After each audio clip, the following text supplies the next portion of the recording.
আসসালামু আলাইকুম ওয়া রাহমাতুল্লাহি ওয়া বারাকাতুহু। নাহমাদুহু ওয়া নুসাল্লি আলা রাসূলিহিল কারীম, আম্মা বাদ। সম্মানিত দিনী ভাই বোনেরা, তোহফায়ে রমাদান সিরিজে আপনাদের সকলকে স্বাগতম। আশা করি সকলেই ভালো আছেন। আল্লাহ তাআলার রহমতে আপনাদের দোয়ায় আমিও ভালো আছি, আলহামদুলিল্লাহ। সম্মানিত দিনী ভাই বোনেরা, আজকে আমরা আপনাদের সামনে গুরুত্বপূর্ণ একটি টপিক নিয়ে আলোচনা করব ইনশাআল্লাহ তাআলা। আজকে আমাদের আলোচনার বিষয় হচ্ছে রোজা রাখার পরেও এমন কিছু ব্যক্তি রয়েছে, এমন কিছু লোক রয়েছে, আল্লাহ রাসূল সাল্লাল্লাহু আলাইহি ওয়াসাল্লাম তাদের ব্যাপারে বলেছেন যে তারা রোজা রাখার পরেও তাদের কোনো সওয়াব হবে না। এই বিষয়টা আমরা আল্লাহ রাসূল সাল্লাল্লাহু আলাইহি সাল্লামের হাদিস থেকে জেনে নিয়ে আসুন। হাদিসের কিতাবের নাম সুনান ইবনে মাজাহ, হাদিস নাম্বার 1690 নাম্বার।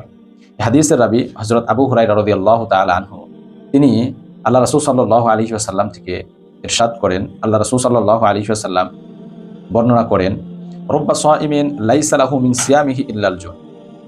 এমন কিছু রোজাদার রয়েছে যাদের রোজাটা শুধু তাদের জন্য অনাহার ছাড়া আর কোনো কিছুই বয়ে নিয়ে আসে না। এমন কিছু রোজাদার রয়েছে যাদের রোজাটা তাদের জন্য অনাহারে থাকা ছাড়া আর কোনো কিছু বয়ে নিয়ে আসে না। মুহাদ্দিসিনে কেরাম এই হাদিসের অনেক ব্যাখ্যা করেছেন। আমি আপনাদের সামনে তিনটি ব্যাখ্যা তুলে ধরবো ইনশাআল্লাহ তাআলা। এক নম্বর ব্যাখ্যা হচ্ছে, ওই সমস্ত ব্যক্তি যারা রোজা রেখেছে, রোজা রাখার পরে তারা হারাম সম্পদ দ্বারা ইফতার করেছে, অর্থাৎ তাদের ইফতারটা হালাল ছিল না। আল্লাহ রাসূল সাল্লাল্লাহু আলাইহি সাল্লাম তাদের ব্যাপারে বলেন, তারা সারাদিন রোজা রেখেছে, এই রোজা তাদের জন্য কোনো সওয়াব বয়ে নিয়ে আসবে না। দ্বিতীয় নাম্বার হচ্ছে, ওই সমস্ত ব্যক্তি যারা রোজা রেখেছে, রোজা রাখা অবস্থায় তারা তাদের চোখ, কান এবং তাদের মুখের হেফাজত করতে পারেনি, অর্থাৎ চোখের দ্বারা গুনাহ করেছে, চোখের খেয়ানত করেছে, মুখের দ্বারা গীবত করেছে, অথবা তারা কান দ্বারা খারাপ জিনিস শ্রবণ করেছে। তো এই সমস্ত ব্যক্তিদের ব্যাপারে বলা হয়েছে তারা সারাদিন রোজা রেখেছে, এই রোজাটা তাদের জন্য কোনো সওয়াব বয়ে নিয়ে আসবে না।